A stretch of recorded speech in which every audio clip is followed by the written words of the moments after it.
মই ব্যক্তিৰ কথা নকওঁ। কংগ্ৰেছে সদায় সংখ্যালঘু সমাজক তুষ্টিকৰণৰ এটা ৰাজনীতি তেওঁলোকে বহু দিনৰ পৰা কৰি আহিছে।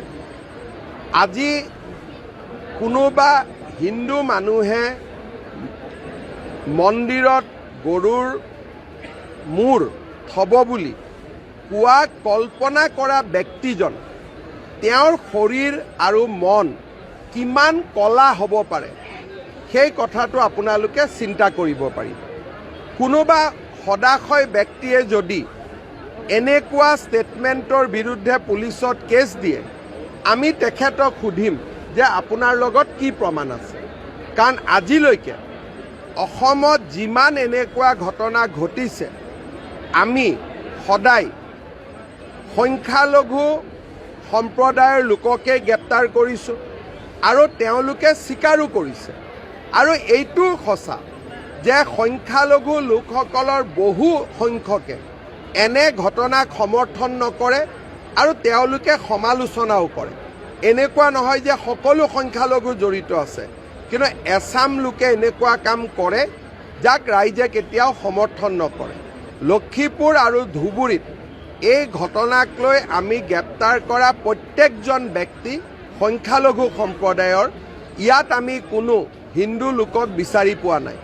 তেখেতৰ লগত যদি কিবা তথ্য আছে, হিন্দু সমাজক অপমানিত কৰাৰ আগতে এনেকুৱা তথ্য চৰকাৰক দিবৰ বাবে মই আহ্বান জনাম।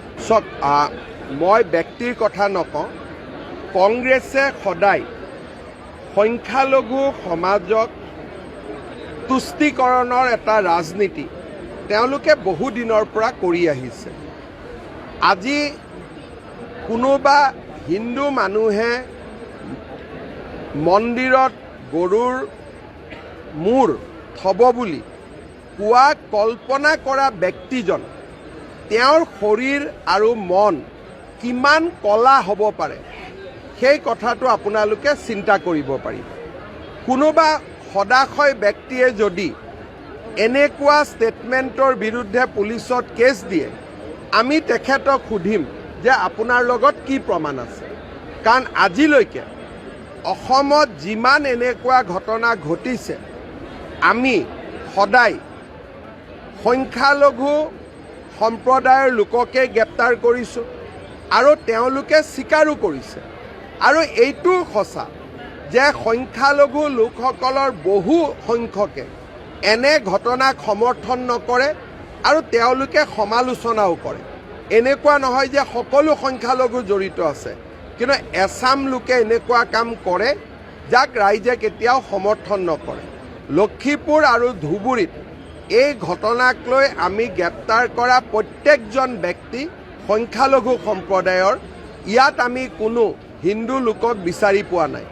তেখেতৰ লগত যদি কিবা তথ্য আছে, হিন্দু সমাজক অপমানিত কৰাৰ আগত